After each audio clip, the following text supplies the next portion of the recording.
there, I'll make it anywhere. It's up to you, New York, New York.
All right, how we doing? It's the Richie Hicks Jr. Sports Podcast. I am your host, Richie, here with my guy, Mr. Idris Salam, aka Bosco from the Bronx. On today's show, we're going to be hitting on the NFL divisional round, our takeaways. We're going to give a look ahead to championship weekend.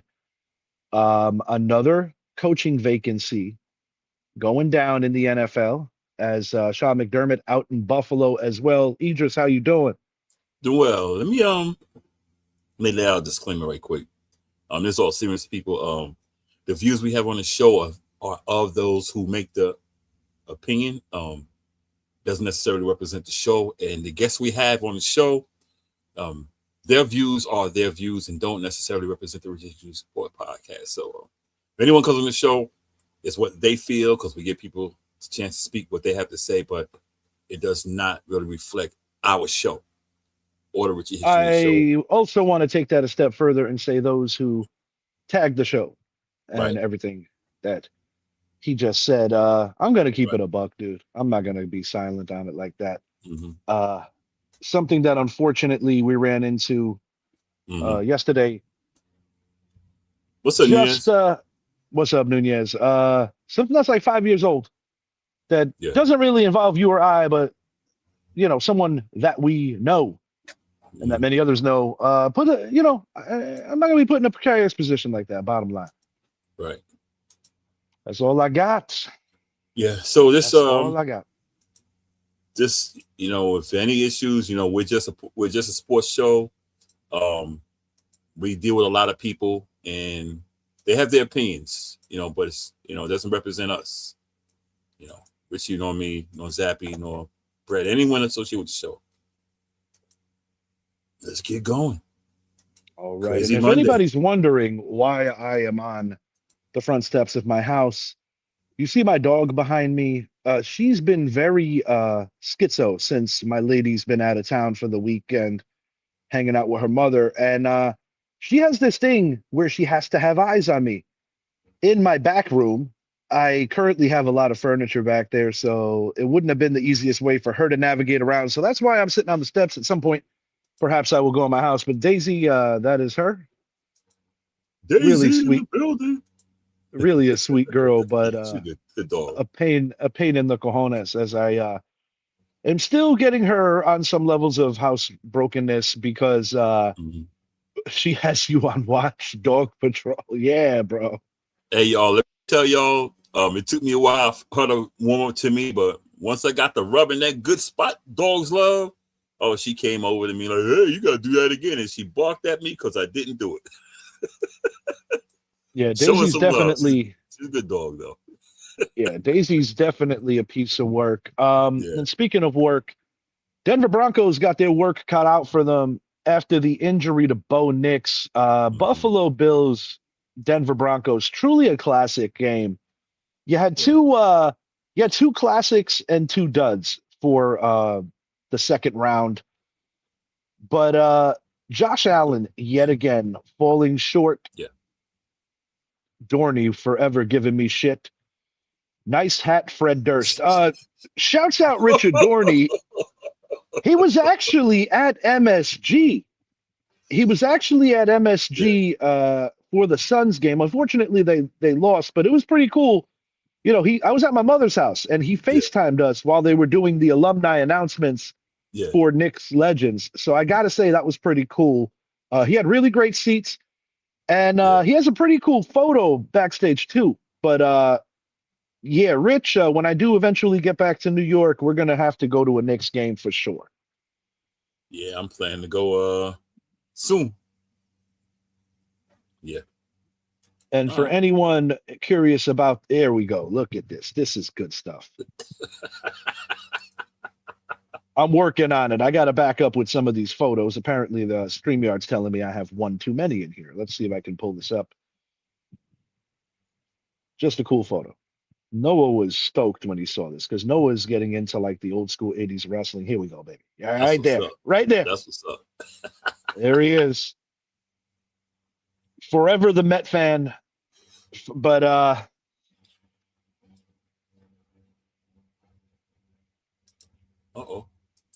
No, we're good. We're good. Okay. Yeah, I thought somehow like, what's going on? Oh, he got jokes. Knicks Legends and Amari Stoudemire. Yeah, I hear that. Stoudemire, far from a legend. The MVP chance won up in dust as soon as they traded for Melo. And yeah, don't get me started on that trade. We gave up half our talent to get Melo. That was it. Ducks versus Rangers. Anaheim beat the Rangers tonight, man.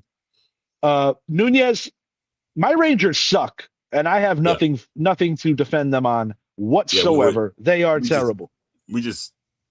We went from contenders to just I don't know. Very Ranger-like. That's all I got. If you're wondering why we haven't spoke about the Rangers this year, this is why. There's nothing to talk about. And it's not about just when they're not good. This is just unacceptable is what it is. And, you know, down to their third goalie, it's just a joke. It's terrible. New York Knicks not far behind right now the way they're playing, the lack of defense. They need to figure something out quick. Goodbye, Cat. Right. Doesn't that move for Giannis seem a little smarter now? Yeah. Bring in the Greek freak. I've seen enough of this. At least I know what Giannis. He's gonna play both ends of the floor. We know that. No, he's gonna play both ends of the floor.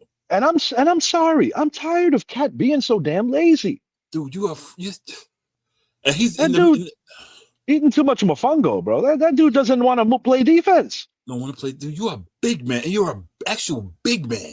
Wide body. Mm-hmm. Yes, sir. You don't want to play. You don't want to play defense. Go play somewhere else. All right, back to the game. Buffalo Bills, Denver Broncos. A huge part of the Bills contingent just really angry with the interception. I'll be honest, guys. I saw it a bunch of times. Mm-hmm. Have I seen that 50-50 call get called the other way? Yes, I have. Mm-hmm. But I do know that with the rules in the NFL, the way they are set up, he did not establish enough control of the ball after the fact. And the bottom line was on a 50-50 play, the defender ripped it out. I mean, I've seen plays this year similar to that where the offense would get the tie on it. But listen, there's a lot of ways to look at this. The 4 turnovers, 5, if you count the James Cook fumble, is why the Bills lost. That's why they lost. Yeah, I'm not even going to put that interception on Josh Allen. You know, that's 50-50 ball. Not that one. Not that one. You know, and the defense still, I'd say, how many points did the defense give up? Okay. You know, you still got to play defense. You know, the quarterback should not have to keep chucking the ball. You got to play defense, dude. You can't. Mm-hmm. And that's been Josh Allen's thing in the playoffs. He'll ball out, but the defense can't hold. That's why I don't think McDermott should be. I think you need to find a coordinator. I don't think it's on McDermott. I mean, he's a coach. I think it's a fall guy situation when you look at how many years he's had this team. Yeah. And similar to the Yankees and Aaron Judge, they don't want to waste Allen's prime. They've got to go back to the drawing board. And I mean, you're never going to get a more diverse situation of options at the head coaching position in the NFL. I mean, I thought of something that some people might scoff at and think that I'm out of my head.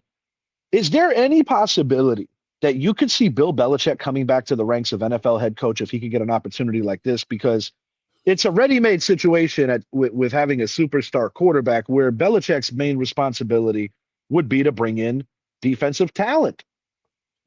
I don't see a problem with that. And he's back in the East where he could kind of stick it to his former employer. Yeah. The thing about it is that team would be perfect for him. You can run the ball. You got Josh They're Allen. ready-made. He's old. Ready-made. He doesn't have a lot of time. Yeah, this is a ready-made team for him. He would just have to show up that defense, but that's his thing. He's a defensive guy. So that would be I would think.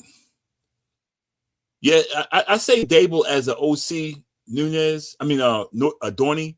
But who knows, man? Who knows? Me and Rich was talking off air, and I think Mike McCarthy would be a good pick up there. And I think we mentioned Mike McDaniel as a good because that team is like made for those two guys. I like Belichick because he's tough, hard nosed. He likes to run the ball. He likes to play defense. And Buffalo needs a defense, man. If Belichick came back to the ranks and say he brought in a guy like a Brian Dable, or even on the other side of the ball, a guy like a Flores, I think Flores is more interested in being a head coach. I could see a combo. I could see a combo of Flores and McDaniel. I could see, or Dable, because these guys all have coaching experience in that same tree. The Nick Saban that would be a formidable Bill duo, Belichick. Man. That would be a duo. I mean, Dable choked in New York, but you bring him as the OC. Fair or not, I really believe that in order for McDermott to have been saved, he would have had to win the conference. Not necessarily the Super Bowl, but he had to at least. And I feel, and there is a little bit of sadness, although I'm the furthest thing from a Bills fan, because Marv Levy is 100 years old. He'll be 101 years old before next year's playoffs. That's crazy, dude. I want him to see that organization win one. He had so much grace in defeat. Did you just hear what you just said? Marv Levy is 100 years old, bro. That's crazy, dude. And I got news for you. I don't know if anybody has seen The Four Falls of Buffalo on Netflix, or if they've ever watched America's Game about the missing rings. But he is one of the true great men in the history of the NFL. Dude, whether you like Buffalo or not, I've always been a fan of Marv Levy. I hated Buffalo back then. Not because of any rival shit. I hated them. You know why? They were good. That Marv Levy team was good. You couldn't Speaking of Marv Levy, I recently saw a YouTube video on the fourth Super Bowl. It was, the live NBC, the official NBC stream. Yeah. Thurman Thomas, who had 3 terrible Super Bowls after probably the MVP if Norwood makes that kick. Instead, it was Giants' O.J. Anderson, who comes out to talk to Thurman Thomas after his very difficult loss in the 4th Super Bowl, none other than Orenthal James Simpson. O.J. 6 months before the murder, a year and a half before the trial of the century. Yeah. But, YouTube is an official time machine. The Broncos win doesn't come without some kind of a loss, some kind of a tax, as Bo Nix, who played, in my opinion, possibly his best game as a pro. You don't hear me?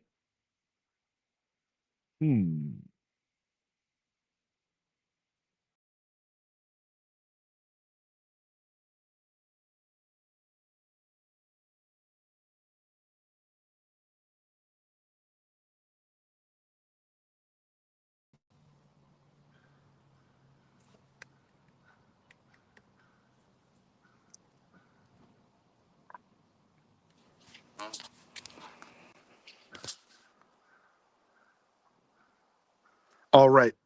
I'm here to see viewers. Let me know if you guys hear me. According to Idris, he couldn't hear me. I don't know if we might be having an issue, maybe because I'm outside the house. I'm going to take it inside for a minute, see if this audio thing improves. But as the Denver Broncos go, Bo Nix, fractured ankle, just the worst timing for an injury like this to happen. All right, thanks, fellas. Thanks for letting me know. Jarrett Stidham, this might be the most imbalanced. All right, Daisy, you want to be on TV here? Come on in. That's Daisy. This might be the most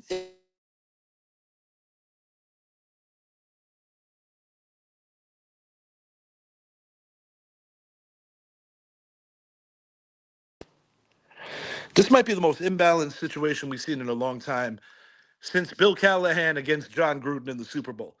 The Patriots know everything about Jarrett Stidham. They actually, the Patriots actually drafted Stidham. He was in the quarterback room the season that they had Cam Newton. And just a really crazy situation unfolding here. As you know, there's just no time to bring in somebody else, maybe somebody not that far removed from the league. I must admit, I myself said, should they reach out to Rivers? He's a free man. He can go anywhere he wants. But picking up another system, things of that nature, you got to go with your most immediate backup. But the lack of experience in Damn. career, Can you yeah, hear me? yeah, we're good now. The Speaking hell on going Jared on? Stidham and how much of a long shot this situation is, New England has got to be the most fortunate team in the NFL this year. They draw one of the easiest schedules in the league. Yeah. The New York Giants in the regular season had more wins against 500 teams than the Patriots. That's insane, dude. That's insane, man. But I'm not You going know to what? take nothing away. They have shown up for these playoffs. Mm-hmm. They won their division. You play who's on your schedule. And I Right. do think the Patriots are an elite team this year, regardless of the easier path. But Right. as New England goes, how do Mm-hmm. you not, to some degree, overlook your opponent this week? Yeah. I mean, I understand the weather and everything, but they can't play like that next. I mean, Denver may not be as tough because with Stidham in there, but who knows? Denver still has a defense. You know what I'm Sean saying? Payton, Mike Vrabel, great chess match, that's for sure. Yeah. So we'll see what happens. But my opinion, man, and I might be jumping the gun. Whoever comes out that NFC, in my opinion, is going to run both of them. It's kind of the same opinion I had once I found out Knicks was done for the year. Yeah. Whoever won yesterday's game between the Texans and Patriots are going to win the conference. I just don't see a scenario how Stidham could stick it to his former team.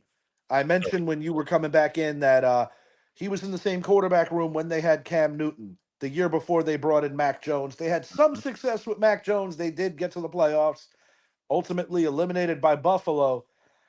And after a couple of quick seasons, they draft Drake May, and now they're back at top of the football universe. The Patriots, what was it, a 6-year hiatus or so, 7-year hiatus Like that.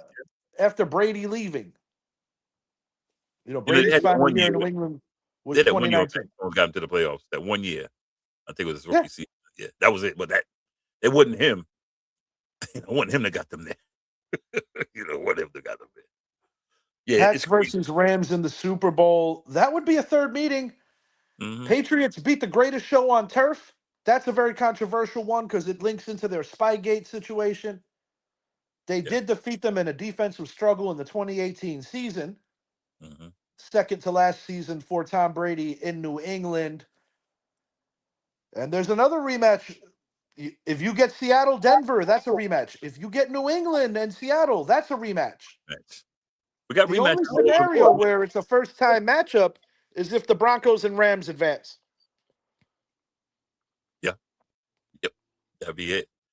And I just don't see the who knows what happens? What happened? I'm stuttering. Who knows what'll happen in Denver?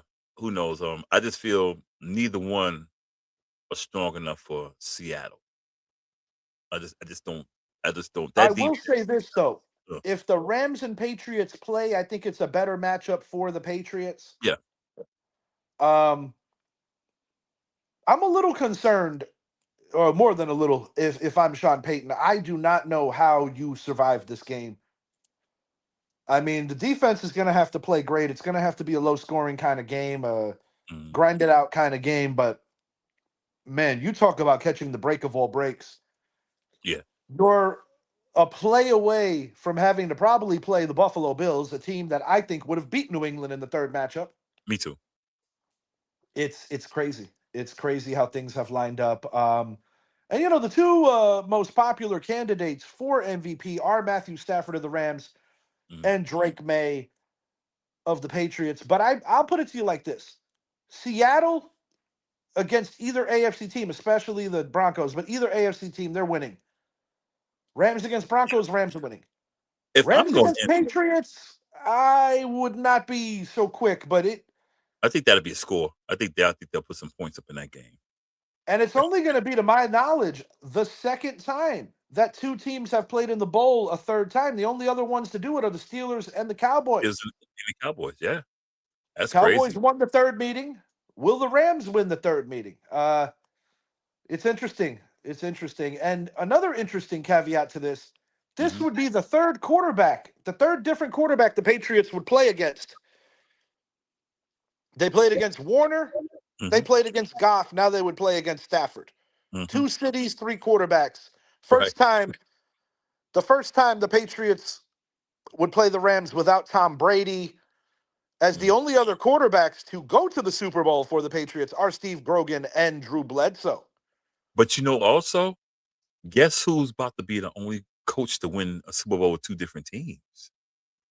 It could be Peyton, John but it might be Harbaugh. John Harbaugh. It could be Harbaugh. I just want to interject. Giants are a popular pick for one of those last to first situations. As Mhm. this is a young roster, and I know that some Giant fans are not exactly totally thrilled with him bringing over Monken. They wanted more of like a younger quarterback voice, but the truth is, one thing that Harbaugh is going to bring back to the Giants is running the ball at a high clip, Toughness, running the ball, smash mouth football. which is why Jeremiah Love from Notre Dame could potentially make sense. Hey, we got the pick. I mean, we Yeah. can. Yeah, there's not anyone we can't grab. We don't need a quarterback. You One know. other thing I want to speak on with regard to that game, Hmm. and I said it in a short. If I'm a Buffalo fan, I'm not going crazy over that 50-50 ball that was No, intercepted. That's just a horrible break. no. Because But the ball was there, the receiver got When Buffalo did not draw that pass interference at the end of regulation, I thought they got hosed. they got hosed. They That got was hosed. bad. That That was was bad. bad. That was bad. And the NFL should be ashamed of themselves letting calls like you can call freaking New York for everything else. You can't review it. This is a freaking playoff game, Well, I man. personally think that goes hand in hand with the bookies where Yeah. part of like they'll pick up flags and be like there was no flag on the play, but I was pretty mind blown how there was not a pass interference. It wasn't quite as egregious as what happened to the Rams or rather the Saints against the Rams a few years back. Mm-hmm. But I'm not gonna lie, dude, that was pretty bad. And yeah, Buffalo, I'm telling you, uh, Josh Allen most definitely. This is gonna be the way it goes. Oh, here we go. If Jeremiah Love goes to the Giants, man, low key, I will cheer on the Giants because yeah, Nunez is an Irish fan. One of the few things we actually agree on. I can't find As that. is Dorney, But Dorney too? Oh, okay. and Nunez, just throwing it out there, that was actually Zappy's suggestion because he too is an Notre Dame fan, but he feels that the kind of offense that Harbaugh runs, plus the Mm-hmm. very rare opportunity to get an elite running back, and the kind of punishment that Cam Scatterbo dishes out, this could be like a Sonic and Knuckles situation where Yeah. Scatterbo would be Montgomery and Love would play the role of a Gibbs. And that's a very rare situation where you have guys that are elite at a particular skill set, each of them. And you still got Tracy, but some Giant fans might scoff at that and say that you got to fix the secondary, you got to get another edge rush, you got to do this. There are other needs on this team where running back would not be the glaring one. But the reason why I could actually argue that it would be a really good pick is Mm-hmm. because you want to make sure that your first two picks of any draft are immediate impact players. And that's something where Joe Shane has kind of hit on, but also missed on because you revisit the draft with Neal and Thibodeau, neither one of them turned out to be stars. No. And they were highly rated too. Yeah, They were highly highly rated. rated. And you could do all your due diligence. You never know for sure what's going to ultimately happen. But as far as this draft goes, you get a guy like a Jeremiah Love. He is an instant impact player. Zappy went as far as saying that he has some similarities to Christian McCaffrey, which is obviously high praise. I would like him for that reason too, because with Scat, Scat's going in head first, and we got to protect that guy. He's going in head first, and you bring Jeremiah in there, you got somebody who can go inside and go outside, and you got Scat. We know he can go inside, he can go outside, and even with Tyron Tracy's that Juka. So I think you have a good backfield like that because you got Tracy there, you got Scat, you put Jay there. You can always interchange, like, okay, we're gonna pull Scat out, we're gonna leave Jay in there with Tracy. I mean, and the Giants fan complain about who we have as OC because Harbaugh brought over. He's not a bad OC. He knows It's how to. just not necessarily the kind of brand of offense Giant fan, because it's clock control. Mm-hmm. It's minimizing risk. It's a lot of running the ball. That's Giants. That's let's see I'm gonna say it. That's what our dumb fans don't realize. That's New York Giants football. Ahmad Bradshaw, Rodney Hampton. We can go back. That's Dave Meg. That's always been our. When we won with a that Earth, wind, and fire, thunder and Oh, lightning. Yes. Even going back to O.J. Anderson, and Rodney Hampton, or going back to Joe Morris, O.J. Anderson. Right. It's always been that 1-2 punch. Another interesting caveat to this with the new coordinator. Mm-hmm. We had William Barnum-Floyd on the panel. We talked about the, endangered species, which is the fullbacks in the NFL. Mm-hmm. One thing about Harbaugh's teams, Monken offense, you're going to have a legitimate fullback.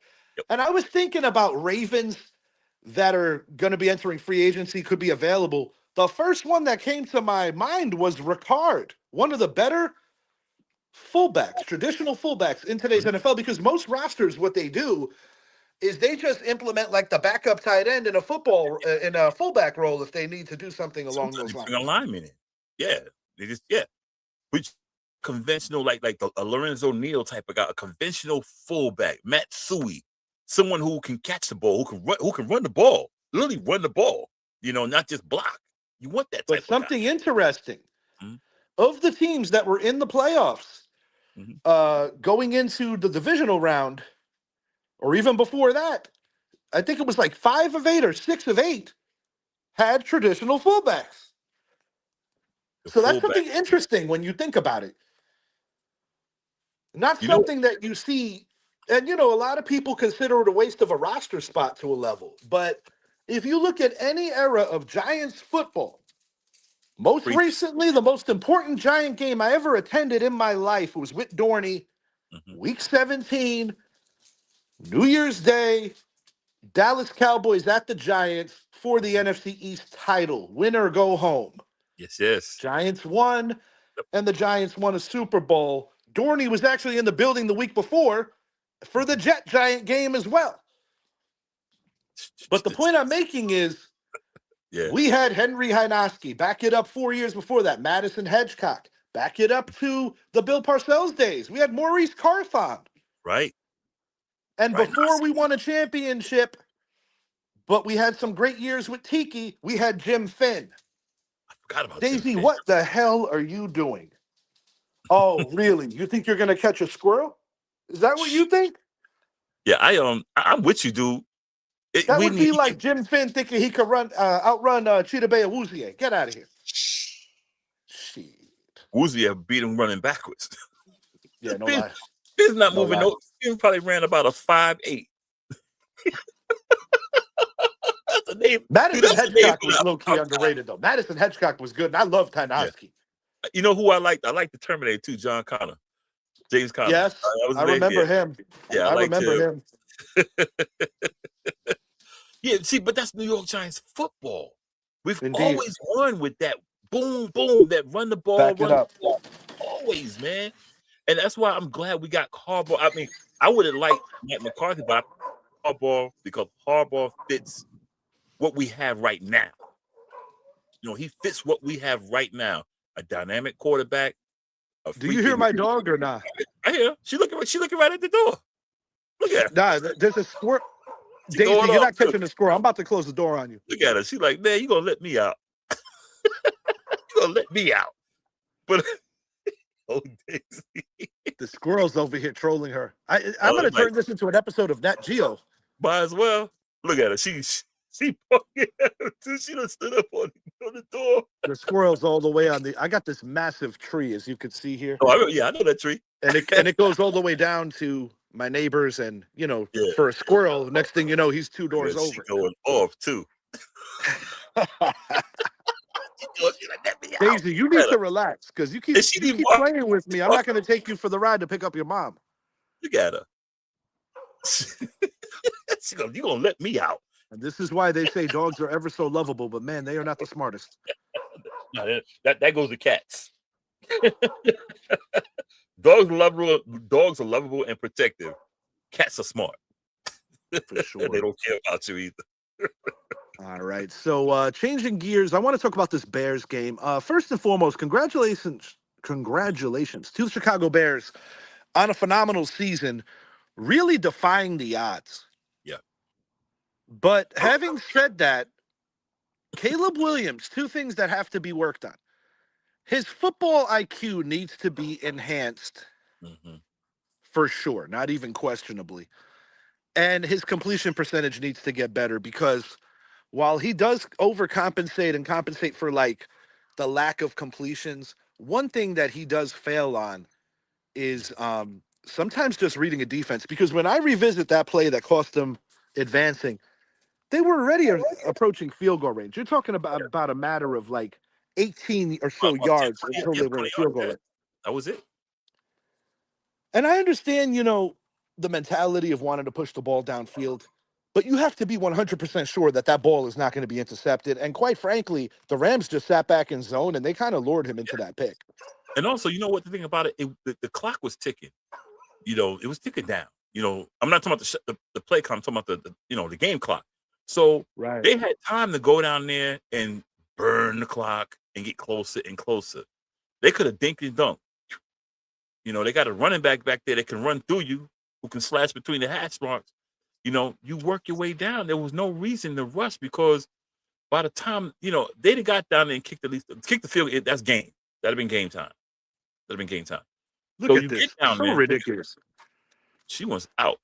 She said, "You gonna let it ain't happening. It ain't happening." She looking at the squirrel. She ain't paying you nobody. She's like, "You gonna let me out?" So, with Caleb Williams, I think he might eventually be a good quarterback. I had my views on him holding the ball too long, reading his old defenses, soft up in the head. But the guy got some wheels on him. But he really, in the offseason, I think he'll improve because he got Ben Johnson. AC Reynolds, Asheville, North Carolina, Ben Johnson, my son sacked you. Anyway, I just wanted to say that. But he has Ben Johnson, and I think Ben Johnson will work on his mechanic because he did that. Ben Johnson did well with Jared Goff. So I think he'll get better. And I also think McVay made a mistake in this game too, because when he decided to pitch that ball to Blake Corum, I'm like, guys, you need a yard. And even if you get stuff short, if you just try to go north to south. I understand that play, dude. Right. You got 1 yard. Bam. Go get that 1 yard. Go get the 1 yard. And like I said, if you don't get it, okay, but go get that 1 yard. You don't throw a pitch play. That's like running shotgun, and you need freaking 2 inches to get into the end zone. Why? You got the players line up, punch them in the mouth. Boom. Go get that 1 yard. I'm no OC, so I mean, I never got, but I mean, Stevie Wonder could have seen that shit in the Eclipse. I'm just saying, just run the ball, man. Yeah.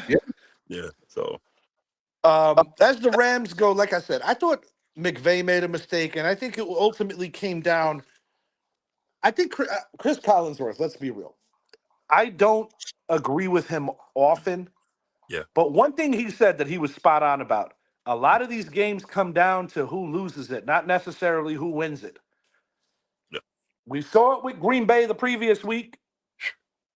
Yeah. But I'll tell you this, even in a losing effort, off the back foot, that jump shot kind of hail prayer into the end zone only goes down as a 14-yard touchdown. But I've never seen a quarterback. I mean, you might see this shit in Madden maybe. All the But time. I've never seen a quarterback run 20 yards behind the line of scrimmage, still have the jump on the defense, and be able to get rid of the football.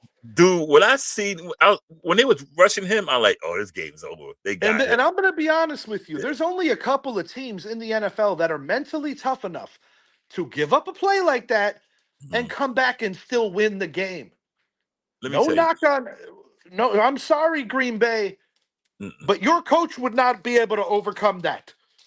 Dude, like I said, I'm gonna tell you, when he dropped back and he was running, I was like, man, this shit is over. Yeah, I thought it was gonna be like one of those wacky throws in the end zone where it hits a few guys. Yeah, it gets knocked right down. But Cole Kmet, you got to give him credit. He was able to get freed up. He caught a punt. He fielded a punt in the That end was zone. crazy. That was crazy. You got so a 14-yard touchdown pass, which in reality he threw about 40 yards. 45. Something like that. Because if you look at the replay, you just have to catch the replay. When I saw that happen, I said, damn, Chicago might really be a team of destiny. And I tell you, it was right in front of them. I did too. But, Caleb Williams, 3 picks. I'm not going to crucify the guy. It's only his second ever playoff game. Yeah. But similar to the Green Bay game, he still has problems turning the ball over. And that goes into everything I said. He's got to be better about reading defenses. He's a phenomenal athlete. Phenomenal athlete. I didn't realize he was that good with his legs until this season. I'm like, this guy really has some legs on him. Well, I started being a believer in his ability to keep plays going, particularly in that Giant game where he just would refuse to get sacked. Yeah. Not the easiest guy to bring down, but the Bears have a lot to look forward to. But I will say this, similar to the Lions when they ascended a couple of years ago, they are not going to be catching anybody off guard next year. Oh, no. And, their schedule will also be a little tougher because one benefit that both the Patriots and the Bears had was that their schedules were relatively favorable, especially in the case of the New England Patriots. But Chicago Bears, hell of a season, man. It's been a long time since I've seen a team come back from that often. I mean, I'm gonna give them the props. Like me and my cousin be talking, in the chat, family chat. I got to give them. Chicago surprised me this year. I did not. I think I had them going like 9-8 or something like that. I didn't think they was going. They looked. I think I had them around 7-10, 8-9. I didn't see them doing that much might better. Have been what I had. I can't remember where it was, but I know I had them in last place. I had them I believe I did too. Yeah. I believe I did too.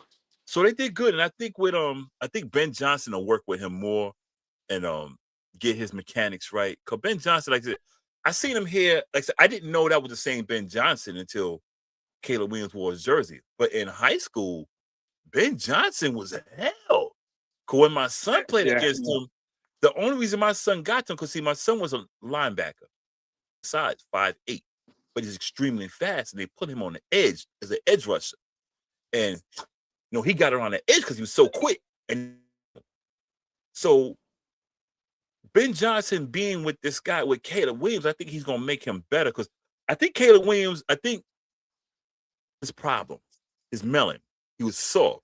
But I've seen this year, he's not acting like the little, y'all forgive my language, he's not acting like the little bitch he was in college. Y'all forgive me, I'm just saying, but he wasn't acting that way. This year, he acted more like, okay, we got to get this shit together. He had his moments. One thing I got to say, too, I think Sean McVay very happy about winning this for a litany of reasons, but also holding up his friend Matt LaFleur, because it's no secret that Ben Johnson and Matt LaFleur don't like each other. Yeah. And McVay did a good job of avenging his friend's loss. I remember a game some years back where the Packers could have easily scored another touchdown, and LaFleur at the 1-yard line decided to take a knee because he didn't want to rub it in on his friend. Yeah. And I called it ahead of time. I felt that who outcoaches Sean McVay? Very few.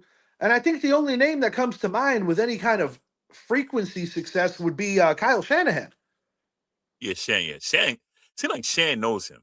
I mean, they know Well, each other. I mean, they play each other 2 times a year. Yeah. A couple of years ago, 3 times a year. They played in the title game. Mm-hmm. And this is the second year in a row in the NFC where 2 division rivals play each other for the rights to the Super Bowl. That's insane. And I think not only the second time in a row, like in terms of like 2 years in a row, but I think this is like the 3rd time in 6 years that this has happened too. I remember when we were coming up, it was a lot more rare. And the Rams are in a position to do something rare.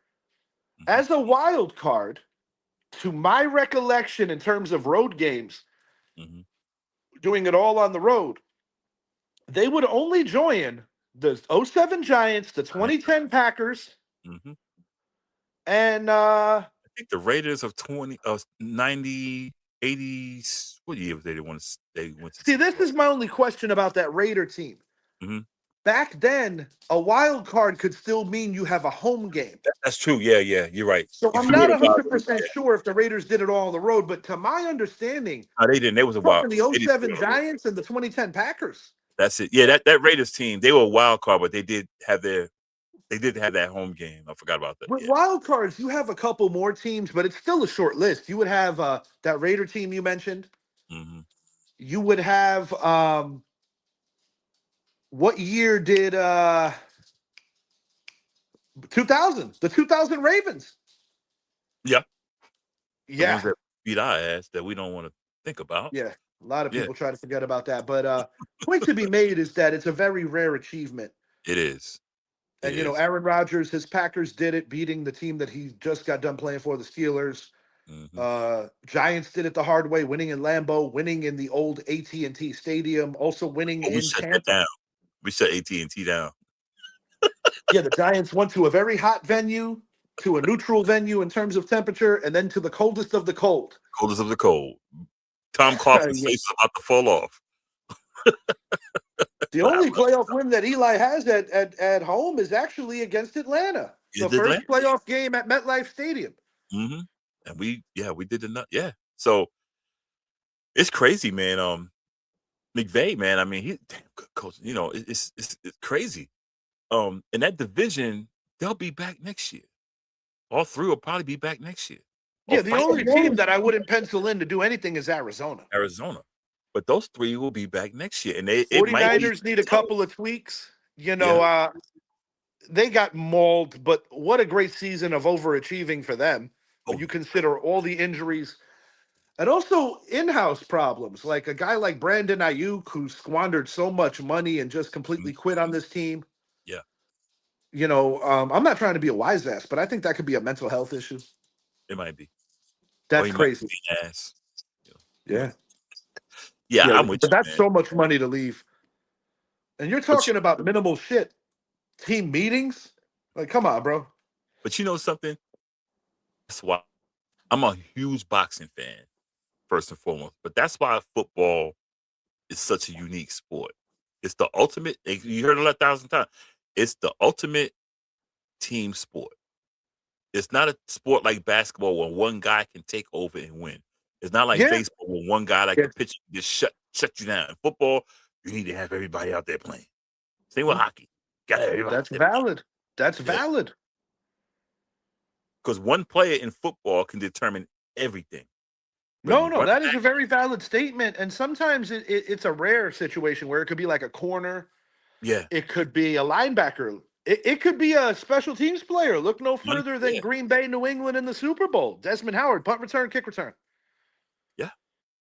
The only reason Reggie White was not the MVP, because Reggie White to this day has the record for most sacks in the Super Bowl. It was that game knocking down Drew Bledsoe for 3 sacks. Justin Tuck came ever so close in Super Bowl 46 of tying that record. Even if you look at our game with the Patriots, when right out the gate we hit Brady.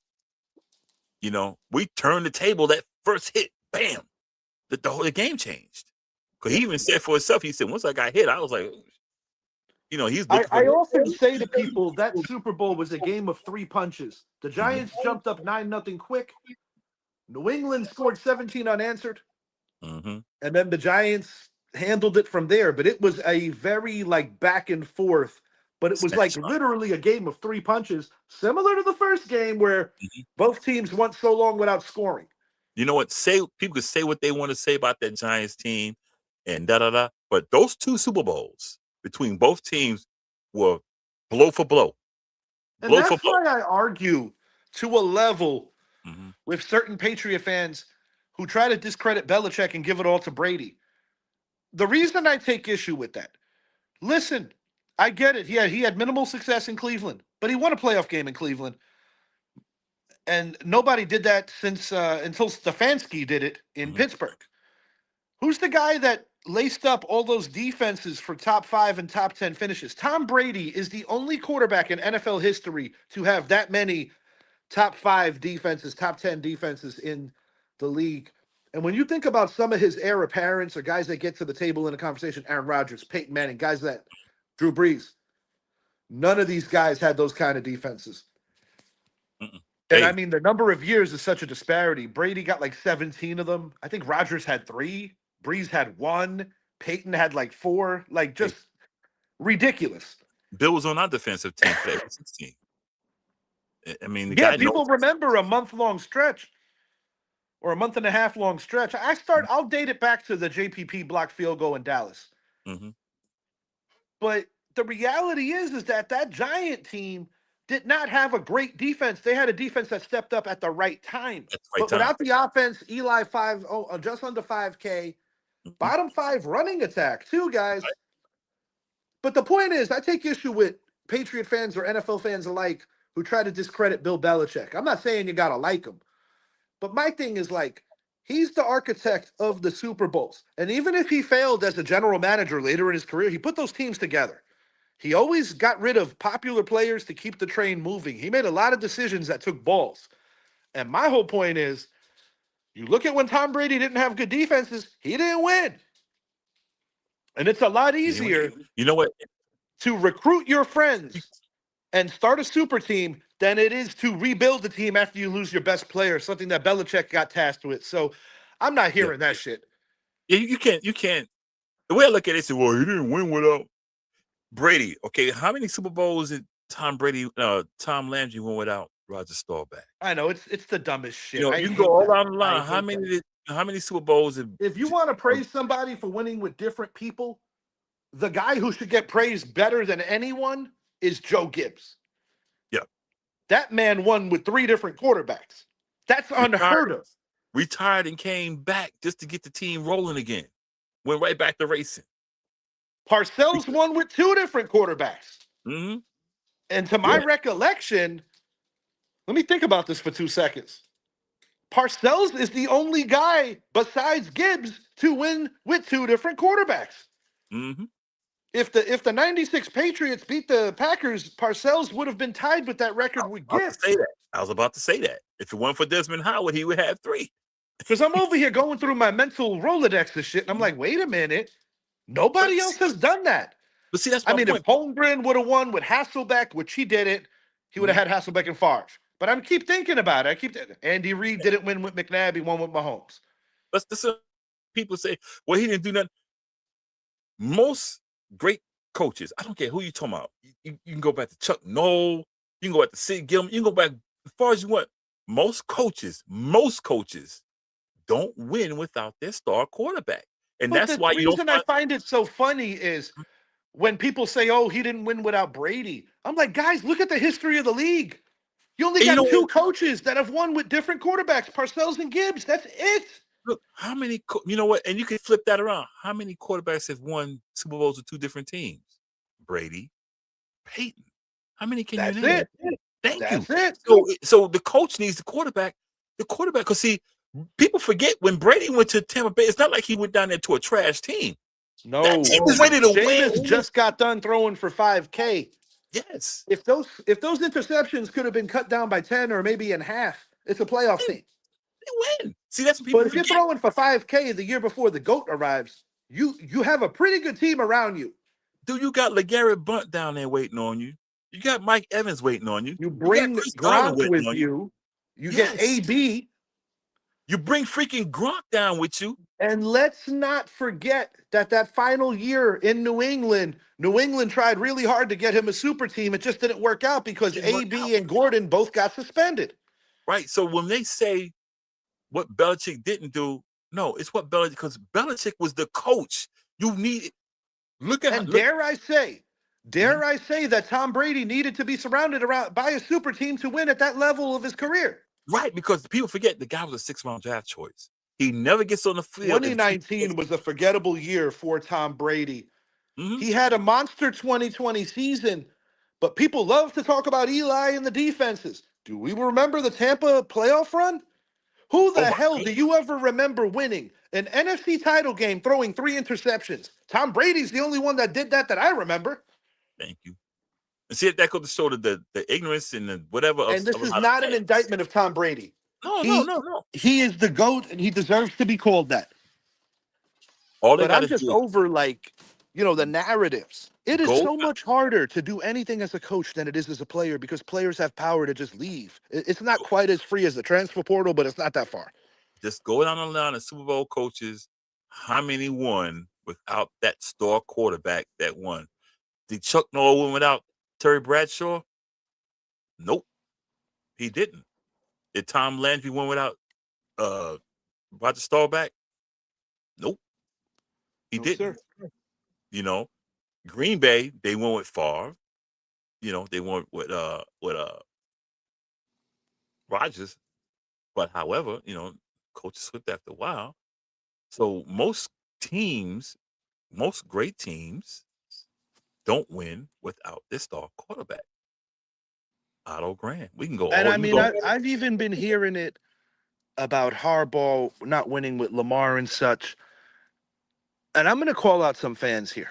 I know a lot of fans are really taking pleasure in Allen losing, saying how Lamar's held to a higher standard, things of that nature, and to each their own opinion. Mm-hmm. But I'll keep it a buck, dude. I don't think Lamar works as hard as Josh Allen. I don't either. Cause if you just go out to the average football fan, okay, and you put Derrick Henry's name and you put James Cook, most fans will know who Derrick Henry is. Most fans. Mm-hmm. They won't know who James Cook is. They'll know his brother. Oh, Dalvin Cook. Yeah, I remember he played for Minnesota. So a lot of people couldn't name the receivers that Josh Allen had. And I'll be the first to admit that Lamar hasn't exactly been blessed at receiver either. Right. But the thing is, when I think about Josh Allen, and if somebody asks me, do you remember a game that stands out to you that Buffalo won where somebody not named Josh Allen carried the team? I would really have to, like, really look into it. Where in Lamar's case, he has had Derrick Henry. You know, look at it also this way. Even with Lamar on the bench, who's their backup? He's won. Not to mention, bro. He's won. Bro, now, not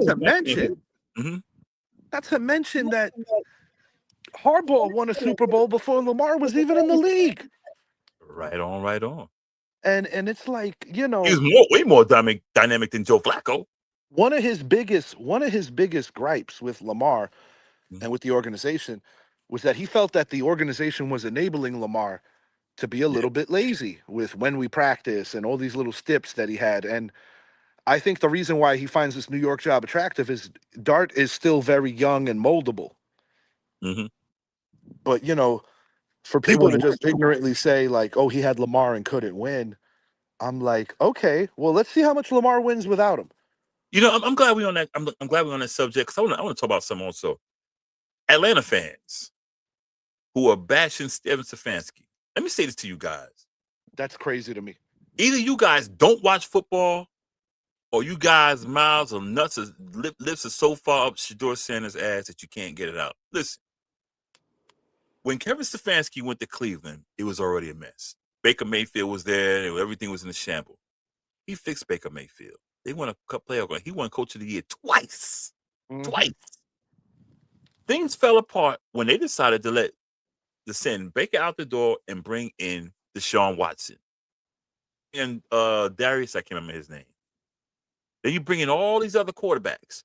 And you asking this guy to manage 6 quarterbacks on the roster. 2 mistakes that organization made was taking on Odell Beckham's contract and then doing that ridiculousness, resetting the quarterback market for a mid-tier quarterback like Deshaun Watson. Now, I'll be the first to admit that when Deshaun Watson was in Houston, he was trending toward being elite. Yep. But between the accusations and all the other stuff, that did something to him on a very real level. And Atlanta fans, Stefanski is a good coach. He's a good coach. Don't take what happened the last 2 years, especially this past year with Shedeur Sanders. That was management. They did that. Haslam. And another thing about Sanders that made me laugh. Mm-hmm. I saw Atlanta fans just the other day getting into it rather thickly, talking about how Stefanski is now in Atlanta to try to destroy everything that Deion built.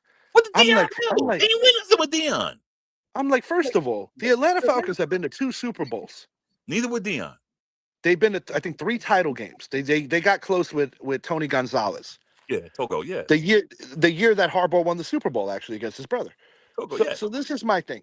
Was Deion on any of those Atlanta teams that did all these crazy things? Atlanta sucked when he was with them. He had that one good year, and then they got smoked out by the eventual champion Redskins. So I'm like, what did he build for the Falcons that he's going to destroy? He put them on the map in terms of popularity. I'll give him that. That was it.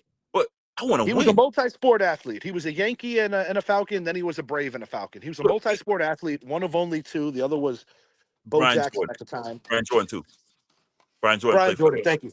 But you know what? And yeah, and what's the name? But you know what? The thing about that 2-sport thing, and I'm gonna say it right now. No.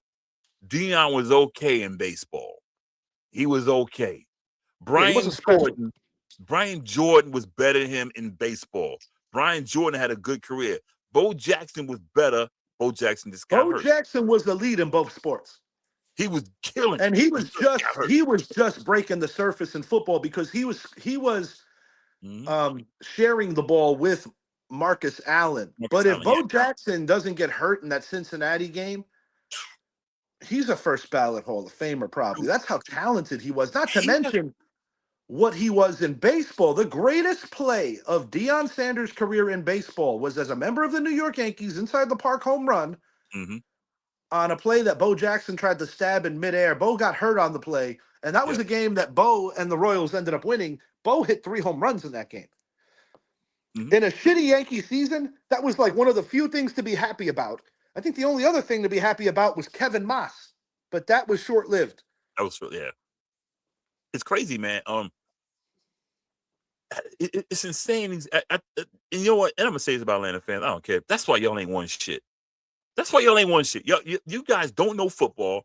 You're so emotional. And I'm gonna say, like I always say, you guys are quick to play the race card.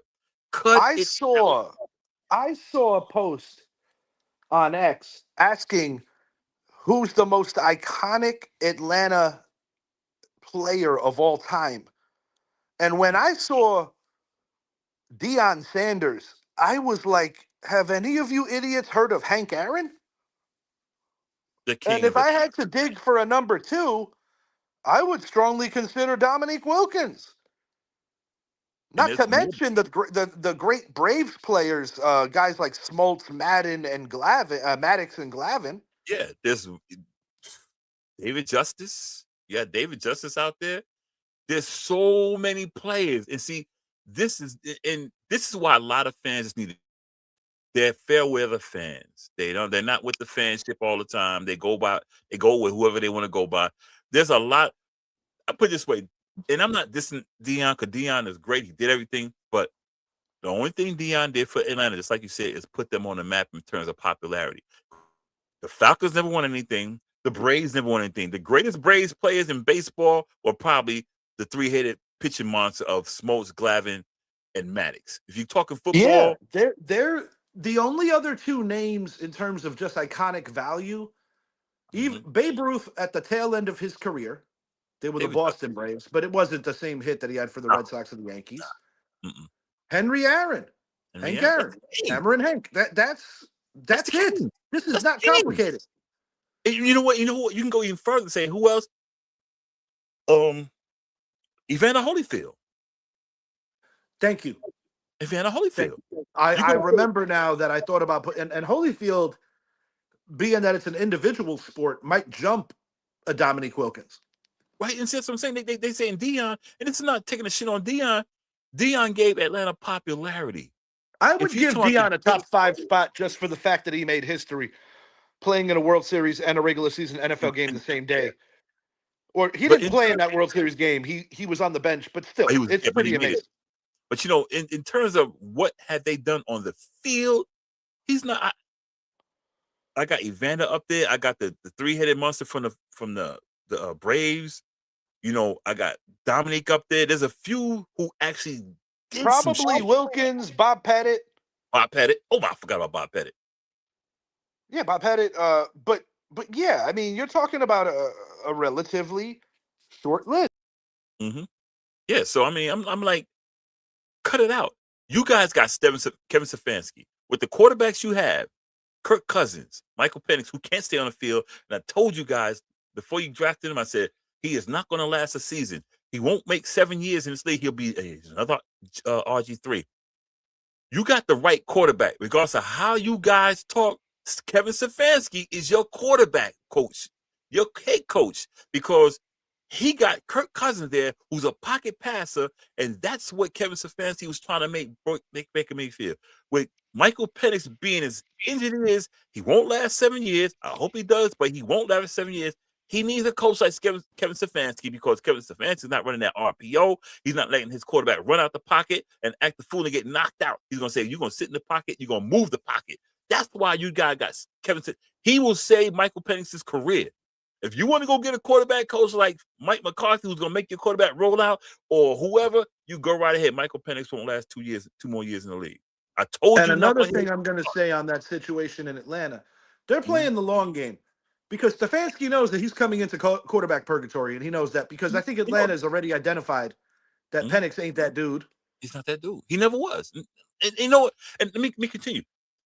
This is why black people cut the race, saying Matt Ryan is racist because he brought in Stefanski. No, they got to do. Who is he going to bring in? Yeah, he should bring Deion Sanders. Deion Sanders is not a good coach. He's not even a good college coach. Shut up. No. Cut it out. You can't bring Shedeur. Shedeur Sanders has a lot to learn. He cannot see the field. He cannot read. Oh my God. Atlanta fans, stop. You guys sound stupid, man. It's crazy. 10 coaches fired this year in the NFL. 2 of those vacancies were filled. Number 1, John Harbaugh, New York Giants. Number 2, Kevin Stefanski, Atlanta Falcons. You got guys like McCarthy out there, Flores, Brian Dable. You got college options. You got coordinator options like Chris Shula, Hafley from the Packers. Looks like Matt LaFleur is going to survive, actually get an extension. I don't agree with that on Green Bay's part. He already got it. Unreal. Yeah, I wouldn't have given it to him. I wouldn't either. I'm going to make a bold proclamation right now. The first coach to get fired in the 2026 season, and I don't wish it on him, but it's just what it is going to be Aaron Glenn. Yeah. I can't believe he survived year 1. That was atrocious. Yeah.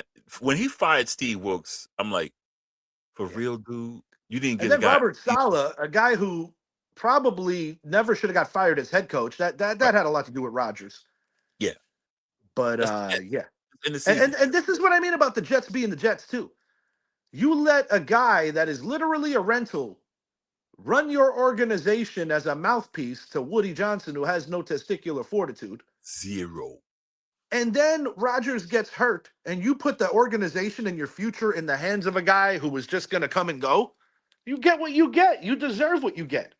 And Aaron Glenn, I like him. I liked him as a player. I watched him play. I was younger, but he wasn't that good a DC in Detroit. No, Detroit was giving up 30 points, 35 points a game. To a level, I blamed a little bit of that on the injuries, but no, he was not all that. No, he was average at best. And I know black people say, you putting on, but no, I'm talking football. If you think I'm talking against us, I don't care. I'm talking football. Look at his stats. Like Bill Parcells said, you are what your record says you are. And I'm going to go as far as another name I'm going to drop.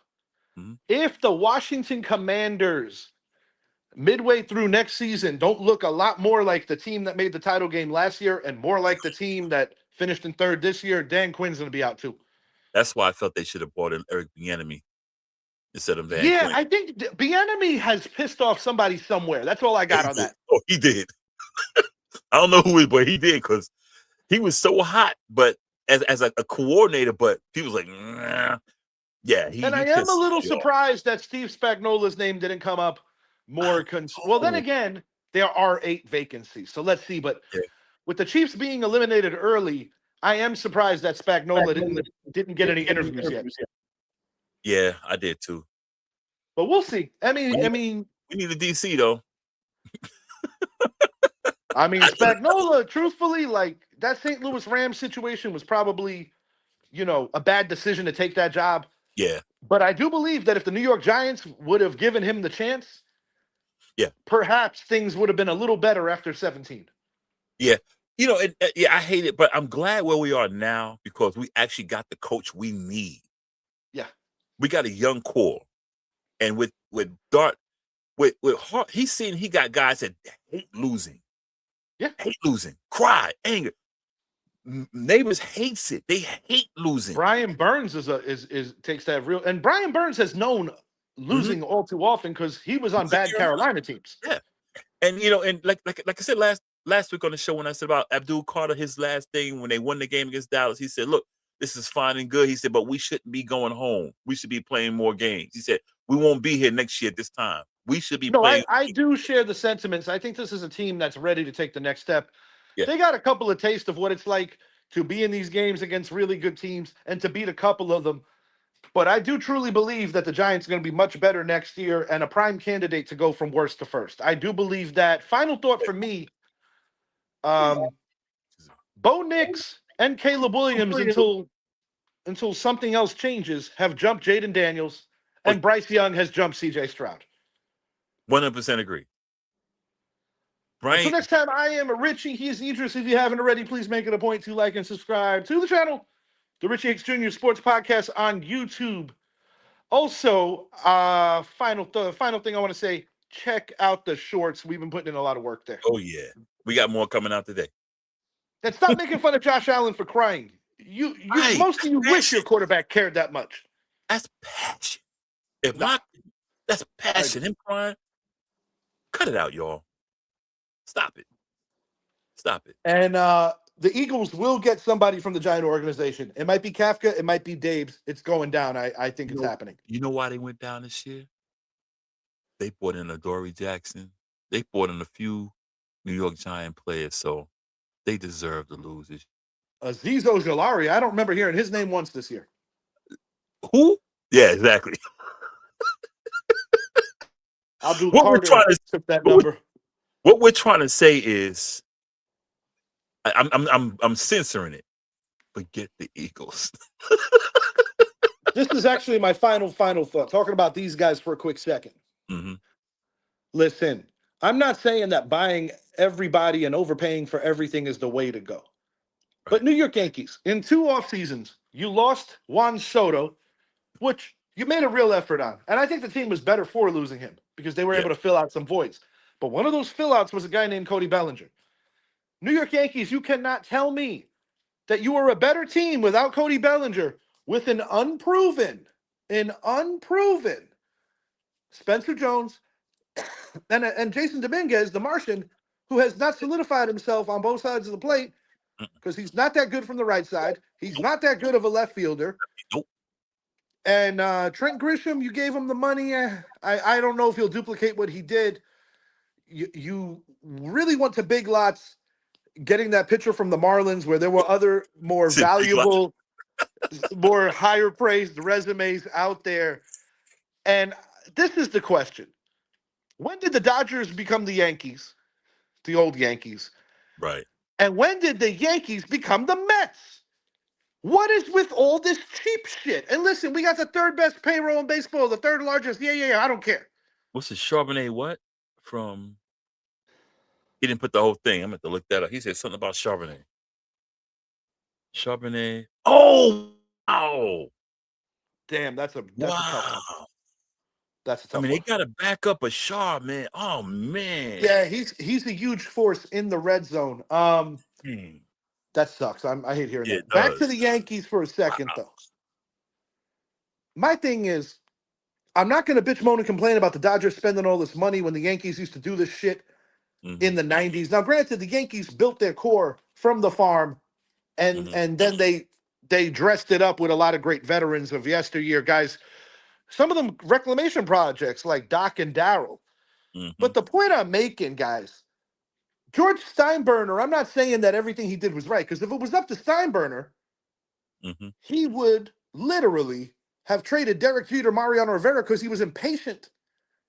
But he also would never sit on his hands and be outbid by anyone. And that is where Hal pisses me off, because I'm going to requote friend of the show, Sergio Rodriguez.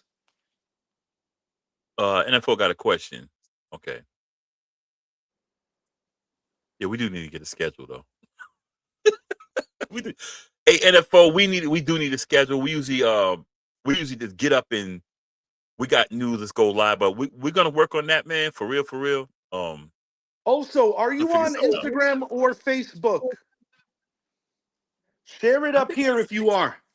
I think NFL said he's from Ukraine, I think. So his time is at. Hey, NFL, did last year you say you was from Ukraine or something like that? No. You thinking of somebody else. That might have been the other guy that was in it. No, but my question is, if you're on IG, slide us your IG info. Yeah. Because currently we don't go on necessarily a schedule. Every Monday, football season, we're always doing rundowns. Yeah.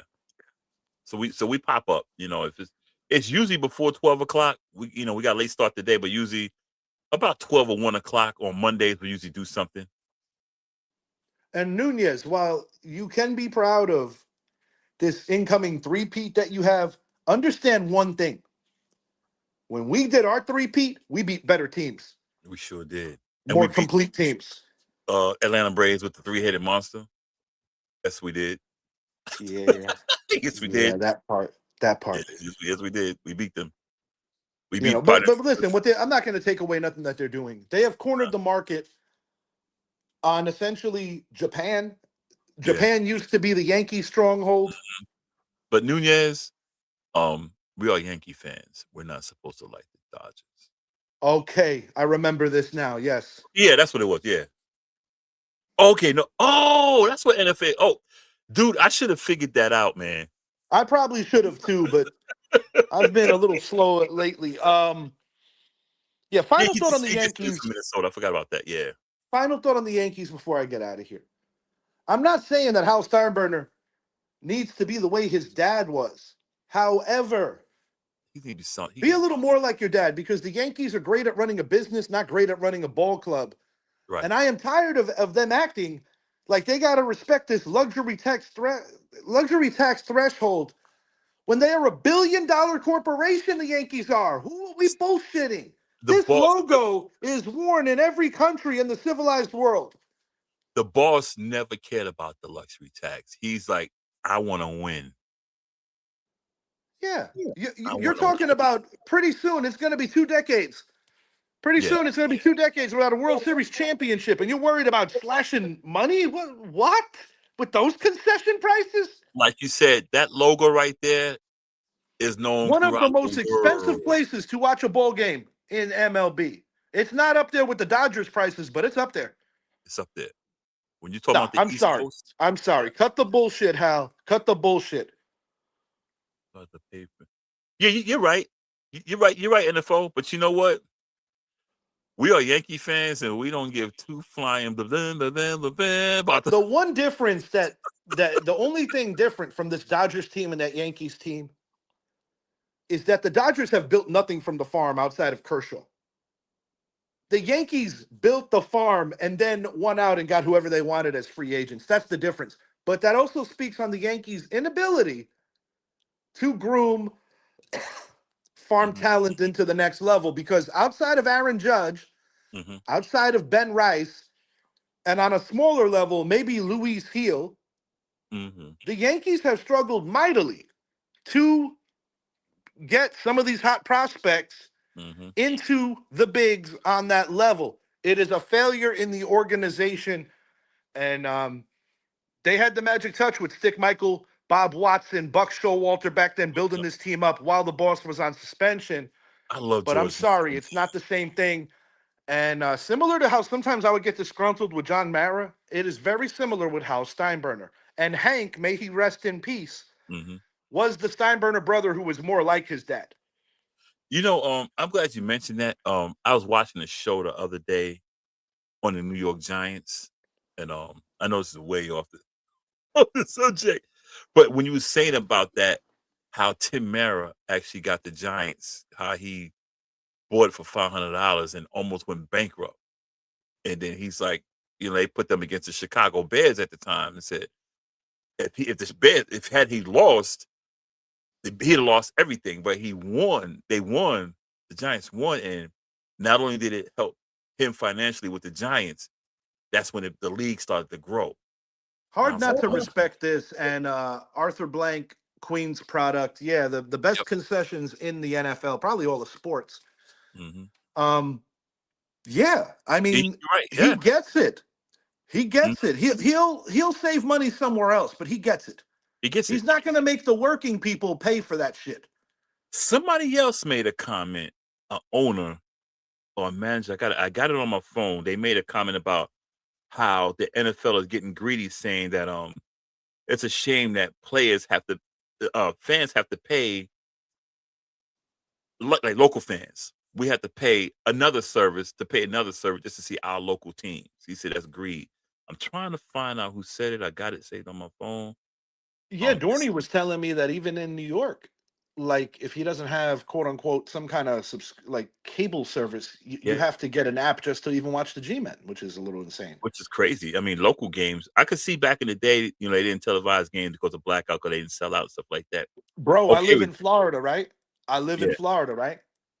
Do you realize that anytime the Rays are on TV, I can't, like if they're playing the Yankees, because I get the MLB subscription, I would need to order the channel that the Rays play on, and I certainly won't do that. So either I'm just going to thug it out and listen on the radio, or I just hit an illegal stream. But anytime the Rays and Yankees play, I'm blacked out on my Major League subscription. Here it is. Football is for the fans, not for paywalls. When fans have to pay for one platform after another just to watch their team, we're losing the soul of the NFL. Because I go back, you know, I'm OG. I go back to watching football in New York. It was Channel 2, you know, CBS. Yes, CBS was exclusively the NFC back in the day. And, you know, had Channel 7. You know New York channels. And we watched it on regular TV, no cable. Back in the day, my grandmother couldn't afford cable. Mom, you know, my mom's mom. So the only time that she would be able to watch the Yankees was once a week, every Friday night on PIX. Sometimes on Sundays. But one of the first things I ever did when I started making my own money was I got my grandmother the Yes Network. Okay. Now they used to be on MSG. That was the cable. Mets are now, or at least for a while they were, but now I think the Mets are like SNY. Yeah. Mets are actually on PIX now too. I didn't know that. Yeah, times have changed.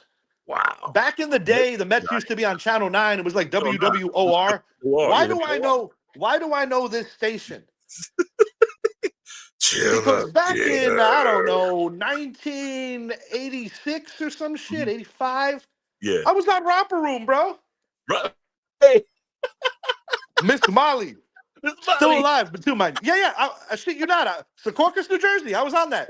Oh, was he really? Oh, wow. Dead ass. And in between the cuts, they had the Bill Cosby pudding commercials. Pudding commercial, yep. Yeah, that's a whole nother thing now. We don't know what was in that pudding now. But hey. Listen to y'all. We are telling y'all some old school. This is some New York stuff right here. Yeah, Doug. I was on Romper Room, bro. That's crazy. Not necessarily something that people are gonna do a backflip for. Miss Molly. Dude, I used to love Romper Room. Now, little known fact about who was the host of the show, Miss Molly. Yeah. She was actually friends with David Sammartino, who was the son of Bruno Sammartino. Yeah. Yes, sir.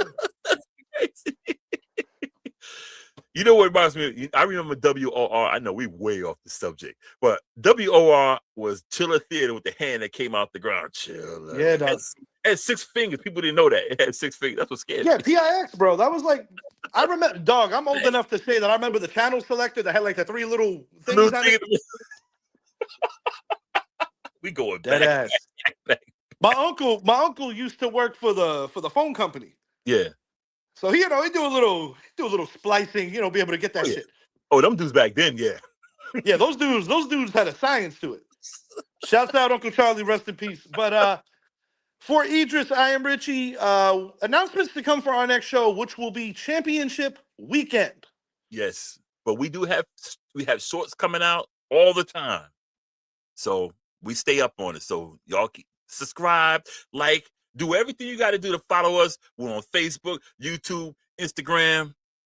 We're everywhere. Yes, sir. We are out. Anything else? Anything else? Nah, man. Thank you for showing up. Do not waste your time on that Netflix movie with Affleck and Matt Damon.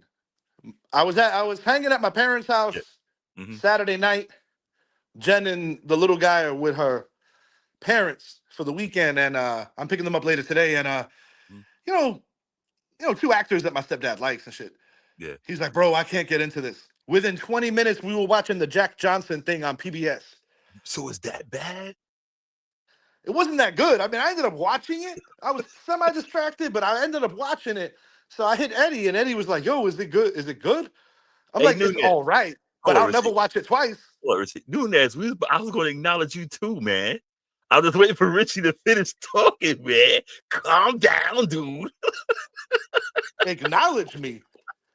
He on his Roman Reigns. Everybody, this is David Nunez, Eagles fan, Cali guy. Talks a lot of shit. Sounds like a movie to watch with shrooms. Bro, they got a couple of shoot 'em up scenes in that made it tolerable. Oh, I think I like it. Yeah, NFL. actually, you know what? Yeah, check it out. They get back to me and tell me how bad it was. Hey, NFO said... Nah, you want to do shrooms and watch a movie? Go watch Cocaine Bear. Oh, my goodness. Dude, don't do it.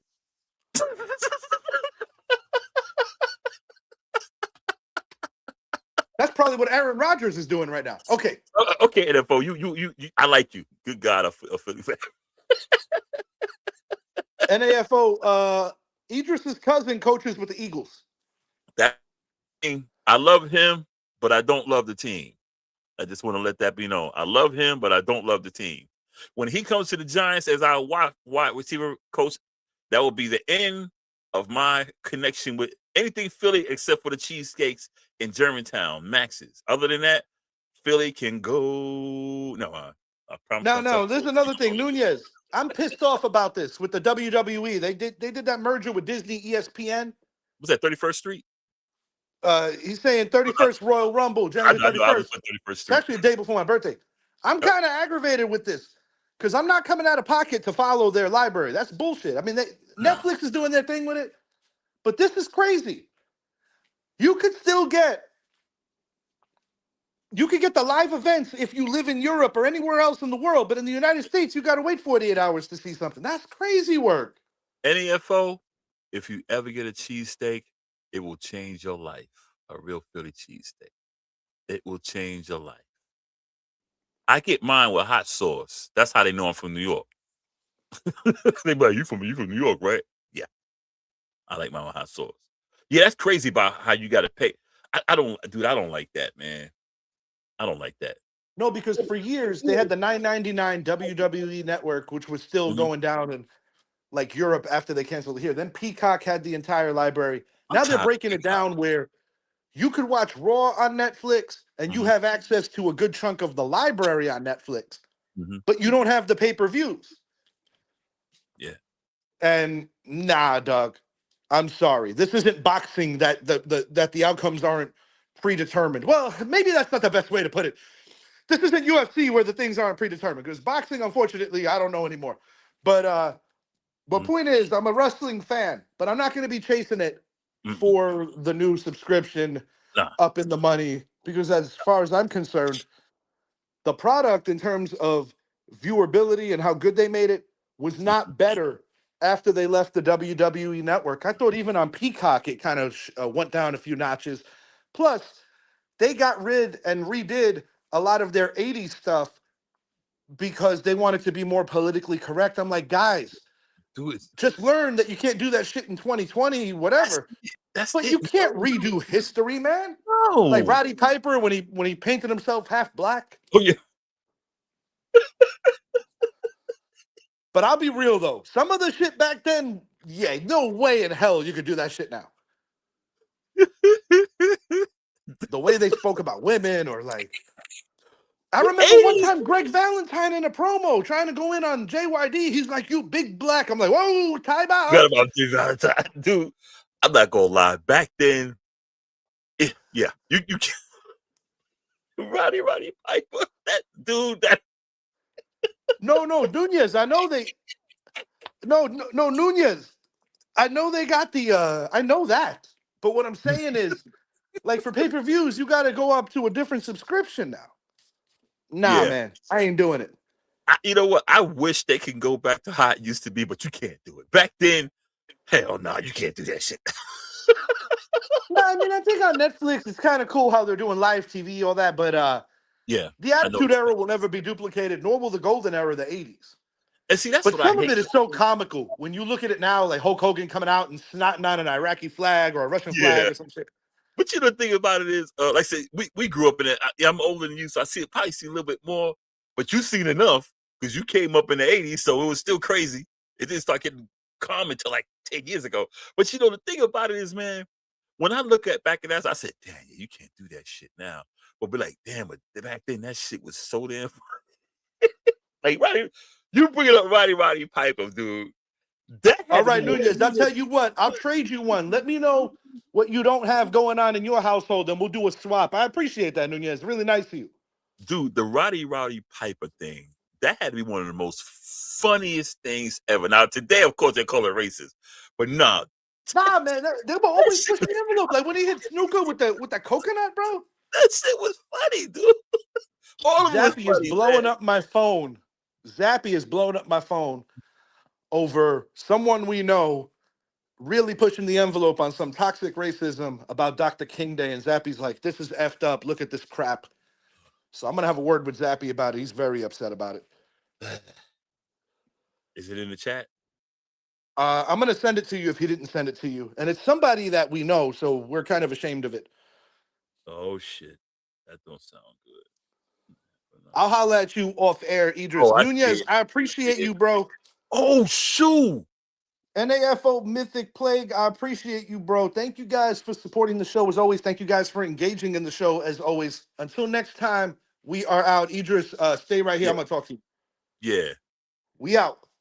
Peace. I wish I knew. I wish I knew, bro.